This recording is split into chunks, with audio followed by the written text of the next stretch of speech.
నమస్తే రమ్ గారు. నమస్తే జయ. రమ్ గారు, మనము అరేబియన్ నైట్స్ నుంచి చిట్టి చిట్టి కథలు చెప్తూ ఉంటారు మీరు. అవి చెప్పుకుందామా? హ్మ్. మరీ అంత చిట్టిది కాదు. కొంచెం పెద్దదా? కొంచెం పెద్దది. ఓకే. ఈ అరేబియా దేశంలో ఒక వ్యాపారస్తుడు భర్త, ఇంట్లో ఉండే భార్య ఉండేవాళ్ళు.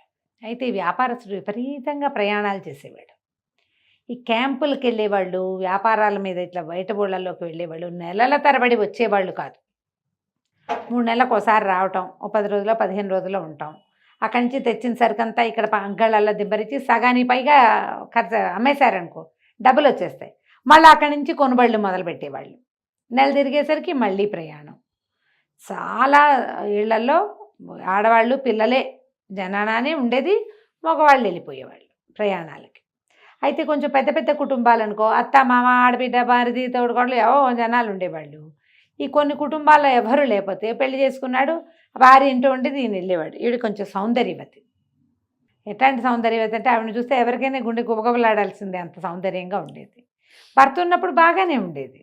అయితే ఈ భర్త వెళ్ళిపోయి తోచొద్దు, మగవాళ్ళు ఉంటే వాళ్ళ కోసం వంటని పనులని అదని ఇదని వాళ్ళ కోసం వచ్చేపోయే వాళ్ళని, అతను లేకపోతే అతనికి సంబంధించిన వాళ్ళు ఎవరూ రారు. వీళ్ళకి ఏముంటారు ఫ్రెండ్స్, బురఖాలు వేసుకుని తిరిగేవాళ్ళు పాపము. సరే ఈవిడికి ఎవరో ఒక కుర్రాడితో స్నేహం కలిసి, అయితే వాడు మంచి చురుకైన వాడు. ఎక్కడికో ఈవిడ బజార్ వెళ్తే ఈవిని పట్టేశాడు.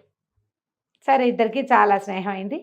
సరే అయితే ఏమైందట, ఒకరోజు ఒక కాజీ గారు ఒక ఆయన ఎక్కడో మసీద్ దగ్గర చెప్పులు ఇప్పాడు. వీడు చెప్పులు ఇప్పాడు, ఈ కుర్రాడు ఈవిడతో ఫ్రెండ్షిప్ చేసిన వాడు, ఆవిడ ప్రియుడు. లోపలికి వెళ్ళి వచ్చేసరికల్లా కాజీ గారి పొరపాటున కుర్రాడు చెప్పులు వేసుకున్నారు.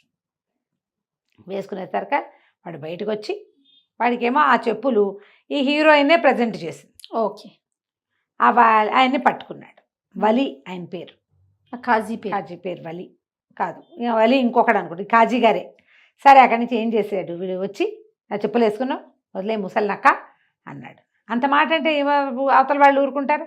ఏంట్రా బాగా పేలుతున్నావు, నీ బతికేమిటి, ఇంత ఖరీదైన చెప్పులు ఎక్కడి నుంచి వస్తాయి నీకు, నేను పొరపాటున వేసుకున్నాను కాక అవి నీవైతే కాకపోవచ్చు అన్నాడు ఆయన. అనేసరికి హాత్ తేరిక నా చెప్పులు కావంటావా అదే ఇదే అని ఇద్దరు కలిసి బాహుబాహు యుద్ధం చేశారు. వీడు మొహం మీద కొట్టి ఆయన గడ్డం పుచ్చుకుని లాగాడు. కాజీ గారి గడ్డం అంటే మర్యాదస్తులు, కాజీ అంటే పెళ్ళిళ్ళు చేసేవాళ్ళు కదా. అక్కడి నుంచి ఆయన కేకలు విని చుట్టూ జనం అంతా చేరి అరే రే రే రే ఇంత పని చేస్తావా అని అక్కడెక్కడో పోతున్న పెట్రోలింగ్ వాళ్ళు వెళ్తూ ఉంటారు కదా సైనికులు, వాళ్ళని కేకేశారు. వాళ్ళు పరిగెత్తుకుంటూ వచ్చి ఈ కాజీ గారి గడ్డం పీకిన మన తుప్పాసి హీరోని చేతులు పెడచెక్కలు విరిచి పట్టేసుకుని తీసుకెళ్ళి జైల్లో పెట్టేశారు. వాడి మీద ఇది కూడా వచ్చేసింది, ఏమిటి వీడిని 1.5 సంవత్సరంన్నర 2 ఏళ్ళు జైల్లో పెట్టాలి. ఎప్పుడైతే వాడు జైల్లో పడ్డాడో వాడి ఫ్రెండ్ ఒకడు ఆ వార్తని మన హీరోయిన్కి అందించాడు. ఈవిడేం చేసింది, ఎలాగైనా వెళ్ళి వాడిని వెనక్కి తెచ్చుకోవాలి. సరే ఏం చేసింది, ముందు కాజీ గారింటికి వెళ్ళి, కాజీ గారి వాకిట్లో కూర్చున్నాడు ఆయన. కాజీ అంటే పెళ్ళిళ్ళు చేస్తారు కానీ వాళ్ళకి వివాహాలు జనానాలు అన్నీ మామూలుగానే ఉంటాయి, ఆయన సన్యాసి అది కాదు. వెళ్ళేసరికల్లా ఈవిడ చక్కగా బురఖా వేసుకుని అక్కడ దాకా ముసుగేసుకుని వెళ్ళి, బురఖాలంటే కదా అక్కడ ఆ దేశంలో ఏం వేసుకుంటారో వేసుకుని లోపలికి వెళ్ళి మేలు ముసుగు తొలగించి ఆయనకి దండం పెట్టి, నేను చాలా కష్టాల్లో ఉన్నానండి, మా కుటుంబం అంతా పోయింది, ఒకే ఒక అన్నయ్య ఉన్నాడు నాకు, వాడికి మా ఊళ్ళంతా కుట్టు పని చేసి మంచి జరీ పని చేసిన చెప్పులు కుట్టించాను, వాడు ఆ చెప్పులు వేసుకుని దీనికి వచ్చాడు, మసీద్కి వచ్చాడు, అక్కడ ఏదో తగాదా అయిందట, ఆ చెప్పులు అంటే పంచప్రాణాలు వాడికి, ఎందుకంటే నేను చాలా కష్టపడి కుట్టించా అవి, వాడినేమో జైల్లో పెట్టేశారట, మా అన్నయ్య లేకపోతే నేను చచ్చిపోతానండి, నన్ను ఎవరు చూసుకుంటారని వల్ల ఏడ్చింది. అంత మహాసౌందర్యవతి ఏడుస్తుంటే కాజీ గారికి పెద్దగా నచ్చల. కాకపోతే వీళ్ళేమో మేము బీదవాళ్ళమని చెప్తోంది, చాలా కష్టపడి జత చెప్పులు కుట్టించానంటోంది. ఆవిడని డబ్బు అడగలేడు ఆయన. ఏమన్నాడు, ఆయన చూసేసరికి ఇంత సౌందర్యవతిని ఎందుకు వదిలిపెట్టేయాలి అనుకుని, అమ్మాయి సరేలే ఏదో పొరపాట్లు జరుగుతూ ఉంటాయి అలా కానీ వాడిని విడిపిస్తాను కానీ నువ్వు పోయి మా జననాలో ఉండు, నేను వస్తాను అన్నాడు. అనగానే వీడి మొహం వీడ్సా ఇంత ముసలాడు, వీడికి నేను కావాలనుకుని, అయ్యో భలేవారండి, మీరు ఇంత సహాయం చేస్తే నేను మీకు ప్రత్యుపకారం చేయకుండా ఎలా ఉంటాను, కాకపోతే చూడండి మీ వాళ్ళంతా ఏమనుకుంటారు, నన్ను ఏదో పని మీద వచ్చి జనాలు జరిగిందని అనుకోరు అసహ్యంగా, అట్లా మాట పడటం ఇష్టం ఉండదు సుమండి నాకు. మీరు ఓ పని చేయండి, మా ఇంటి అడ్రస్ ఇస్తా, సాయంకాలం చీకటి పడ్డాక వచ్చేయండి మీరు, మిమ్మల్ని కావాల్సిన తగు విధంగా సేవించుకుంటాను నేను అని చెప్పేసరికి సరేనన్నాడు. కాకపోతే ఇందులో నేను ఒక్కడనే కాదు, జడ్జి గారు, వజీరు, రాజుగారు ఇంతమంది ఉన్నారు వ్యవహారం. మరి మొదట అరెస్ట్ అప్పుడే తెలుసుంటే నేను వదిలేద్దును, కానీ అలా అవ్వలేదు, వీళ్ళంతా చేరారు కదా అంటే సరే దాందే ఉందిలేండి, నేను వలీ గారి దగ్గరికి వెళ్తాను అని చెప్పి వలీ దగ్గరికి వెళ్ళాను. ఆ వలీ ఎవరు? జడ్జి. ఆయనకి పిల్లని చూసేసరికల్లా అయ్యో బాబా ఎంత బాగుందో అనిపించింది. ఆవిడేమో కొంచెం మామూలు బట్టలే వేసుకుంది, కానీ ముఖ సౌందర్యం, శరీర సౌందర్యం కనపడేలాంటి దుస్తులే ధరించింది. ఆ మేలు ముసుగు తీయంగానే అమ్మాయి చక్క సన్నగా, పొడుగ్గా, సోగ్గా, సంపంగి వల్లే ఉంది, కనపడుతుంది.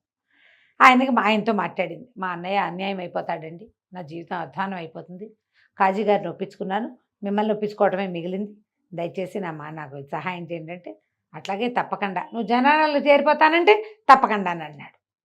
అనగానే వీడికి నేనే కావాలా అనుకుని సరేనండి అట్లాగే, కాకపోతే ఇక్కడ కుదరదండి, అట్లా మీ వాళ్ళ ఇళ్ళలోకి నా వాటిలోకి నేను రాను, ఇక నా జీవితం అంతా అదే అయిపోతుంది చూడండి, నాకు పెళ్ళి పేరెంటం కావాలి కదా, అందుకని మీ ఇంటికి రాను నేను, మీరే మా ఇంటికి వచ్చేయండి అంటే ఈయన అన్నాడు అలాగే, నువ్వు కాజీ నొప్పించావు, నేను ఒప్పేసుకున్నా, వజీర్ గారికి ఒక మొహం చూపించు, జాగ్రత్తగా చూపించు మొహం అన్నాడు. అలాగేనండి వజీర్ దగ్గరికి వెళ్ళింది. వజీరు ఈ అమ్మాయిని చూసి సరదా పడ్డాడు. ఎప్పుడు కూడా పక్క తోడు లేకుండా ఆడవాళ్ళు వెళ్తే వీళ్ళ ప్రవర్తన ఇలా ఉండేందుకు అవకాశం ఉందని ఈ కథలు చెప్తాయి మనకి. తోడు లేకుండా ఒక్కళ్ళే వెళ్తే ఎంత మాటైనా అనేస్తారు, పక్కన ఎవరైనా ఉంటే వాళ్ళ సహాయం ఉంటుంది ఎంతో కొంత. మనం ఇది ఇలా కూడా ఇప్పుడు కూడా అలాగే జరుగుతుందని చెప్పలేం, కానీ జరుగుతున్నాయని కనపడుతోంది. అవునండి. సరే వజీర్ మరీ సరదా పడ్డాడు. వచ్చేస్తా మీ ఇంటికి, నేను వచ్చేస్తాను సాయంత్రం అన్నాడు. అన్నాక సరే ఏం చేసి సరేనంది. ఇంతలో ఏమైంది, వజీర్ గుమ్మం దిగుతుంటే అనుకోకుండా రాజుగారు వచ్చాడు. ఎవరి అమ్మాయి ఏమిటి అన్నాడు. సరే ఏం చేస్తుంది, వజీర్ వెనక్కి తప్పుకున్నాడు. ఈవిడ రాజుగారితో వెళ్ళి మాట్లాడింది. రాజుగారు ఇప్పుడే చేతులు పుచ్చుకోబోయాడు. నువ్వు ఇప్పుడే చేరిపో, నేను కావాలంటే నేను నిన్ను పెళ్లి చేసుకుంటే, ఇంత అపురూప సౌందర్యవతి బీదవాడికి చెల్లెలుగా ఉంటావేంటి రోతగా, అట పనికిరాదు, నువ్వు నాతోటి ముందు కానీ నేను నిన్ను పెళ్లి చేసుకుంటాను అన్నాడు. ఈ అమ్మాయి ఏమంది, తప్పకుండానండి, కాకపోతే చూడండి ఆడవాళ్ళ ఇంటికి వెళ్ళి అడగాలి మీరు, ఆడపిల్ల ఇంటికి ఇవాళ రాత్రి వచ్చేయండి, మనం మాట్లాడుకుని మా ఇంట్లో గూని ముసలు తగ్గుతుంది, దాంతో మాట్లాడి మీరు నా పెళ్ళి ఖరారు చేసుకుందరు కానీ మీతోటి అని చెప్పింది. రాజు మంచి ఉత్సాహంగా సరేనన్నాడు. ఈవిడేం చేసింది, నలుగురిని ఏర్పాటు చేసింది ఇక్కడ. అక్కడి నుంచి నడుచుకుంటూ ఇంటికి పోయి మధ్యదారిలో ఒక వడ్రంగిని చూసింది. వడ్రంగిని చూస్తే వడ్రంగికి చెప్పింది, నాకు ఒక అల్మరి చేసి పెట్టాలి, దానికి 4 అరలు ఉండాలి, ఒక్కొక్క అర ఇంత ఎత్తు ఉండాలి, ఇంత వెడల్పు ఉండాలి అని చెప్పింది. పెద్ద వస్తువు పట్టేటట్టుగా కావాలి, ఏ అరకి తాళం బిగించాలి, మొత్తానికి కలిపి ఒక తాళం. ఇప్పుడు ఒక అరలో వస్తువు పెట్టాం, దానికి గడి ఇట్లా పైకి లాగేసి అక్కడ లాక్ చేసేయాలి, అట్టా కావాలి నాకు అనేసరికల వడ్రంగి అన్నాడు. ఎంత ఖరీదు అవుతుంది అని అడిగేసరికల వడ్రంగి అన్నాడు, ఖరీదుకేముంది, నువ్వు అట్లా వెనక్కిరా, కులాసాగా కబుర్లు చెప్పుకుందాం కాసేపు, తర్వాత నువ్వు వెళ్ళిపోదు కానీ ఒట్టిగా చేసి పెడతాను నీకు అన్నాడు. అనేసరికల ఈ అమ్మాయింది, చిచ్చి మీ దొడ్లో వెనకాల కక్కుర్తిగా కబుర్లు చెప్పుకోవటం ఏమిటి, మా ఇంటికి రా, మనం బ్రహ్మాండంగా కబుర్లు చెప్పుకోవచ్చు హాయిగా ఫ్రీగా, అల్మర్ మాత్రం పట్టుకురావాలి, సాయంత్రానికి ఎట్టి పరిస్థితుల్లోనూ కావాలి. మామూలుగా అయితే 3 రోజులు అన్నాడు మొదట, సరదాగా కబుర్లు చెప్పుకోవడానికి మా ఇంటికి రమ్మందిగా, సాయంత్రం తేను అన్నాడు. అయితే ఈ అమ్మాయి ఏమంది, అయితే ఒక చిన్నది 4 అరలు కాదు 5 అరలు పెట్టుకురా, 5 అరలు చేస్తే చాలా బాగుంటుంది, వీలుగా ఉంటుంది అనేసరికి సరేనన్నాడు. అయిందా, సరే సాయంకాలం ఏం చేశాడు, పెందరాళే ముందు అల్మర్ దింపేశాడు, నువ్వు ఇంటికి వెళ్ళి శుభ్రంగా స్నానం అది చేసిరా అని చెప్పింది. ఈ ముందు వాళ్ళకేమో మా ఇంట్లో స్నానము అవి ఏర్పాటు చేస్తాను నేనంది. ఈ దేశాల్లో ఏంటంటే ఎవరినైనా కలవడానికి వెళ్తే అక్కడ ప్రత్యేకంగా స్నాన ఏర్పాట్లు చేయటాలు అవన్నీ ఒక గొప్ప, స్నానించే గొప్ప ఒకటి ఉండేది అనమాట. రోజువారీ స్నానాలు చేయరో ఏమిటో ఏం పాడో మరి, ఈ కథలన్నిట్లలో అలాంటివే కనపడతాయి. అక్కడి నుంచి ఏమైంది, ముందు కాజీ గారు వచ్చాడు. కాజీ గారు వస్తే ఆయన కొంచెం వెంటనే రాగానే సరదా పడబోయాడు.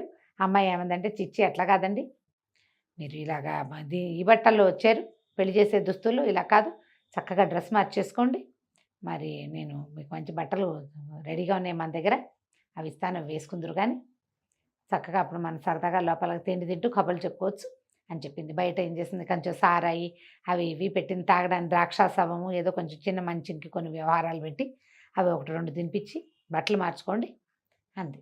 ఈ ముందు గది కొంచెం ప్రకాశవంతంగా ఉంది, లోపల గదిలో అంత వెలుగు లేదు, కొంచెం వెలుగు తక్కువగా ఉంది, చిన్నది. అది ముందు గది అంటే ఏమంటారు దాన్ని, మన హాలు ముందు డ్రాయింగ్ రూము అనమాట.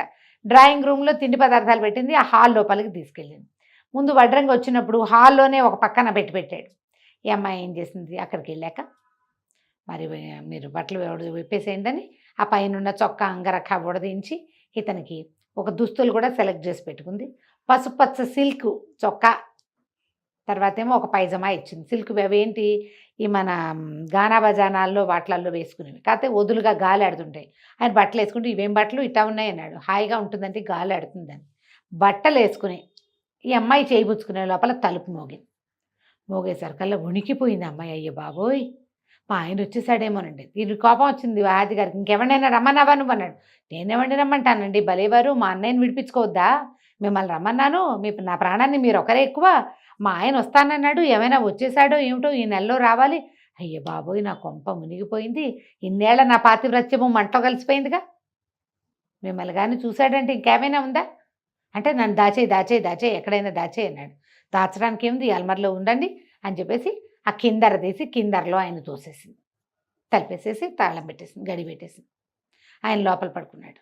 అదేమో ఒక మనిషి కొంచెం కాళ్ళు దగ్గరగా పెట్టుకుని పడుకునేంత పెద్దది, అంత చేయించింది కదా బండాలమార లాంటిది. అక్కడి నుంచి బయటికి వెళ్ళేసరికి వలీ గారు వచ్చి నుంచున్నాడు. ఆయన బోళ్ళని పువ్వులు అవి ఇవి పుచ్చుకొచ్చాడు, సౌందర్యవతి కదా ఈవిడే, అవన్నీ పుచ్చుకుని కాసేపు ఆ మాట ఈ మాట చెప్పి తలుపు ఇప్పుడే ఉండండి బట్టలు మార్చుకోండి అని చెప్పి బట్టలు మార్పించింది. ఈయనకు ఒక నీలం రంగు సిల్క్ అంగరఖ పైజమా ఇచ్చింది.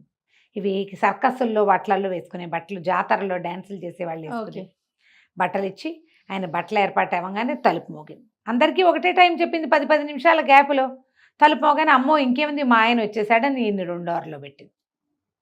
ఇంకా సేపటికి వజీర్ వచ్చాడు.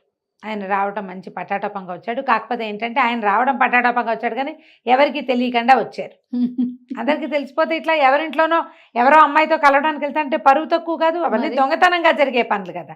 అక్కడి నుంచి ఆయన్ని 3వ అవర్లోకి ఎక్కించింది. 4వ అవర్లోకి రాజుగారు ఎక్కిపోయాడు. రాజుగారు మంచి భారీకాయుడు, అందులో పట్టల ఆయన్ని బలవంతంగా తోసింది అమ్మాయి. 5వ వాడు వడ్రంగి వచ్చాడు. వడ్రంగి రాగానే మంచి ఉత్సాహంగా ఉన్నాడు. పొద్దున్న కొలతలు అవి సరిగ్గా చూడలేదు, ఇప్పుడు చూస్తానని కావలించుకుపోయాడు. ఆవిడంది, సరే దాందేముంది, ఇక మనం చేయబోయే పని అదే, కానీ నువ్వు పయ్యారు ఏంటి ఇంత చిన్నది చేసావు అంటే, ఏం కాదు 3, 5 సమానంగా చేశానన్నాడు.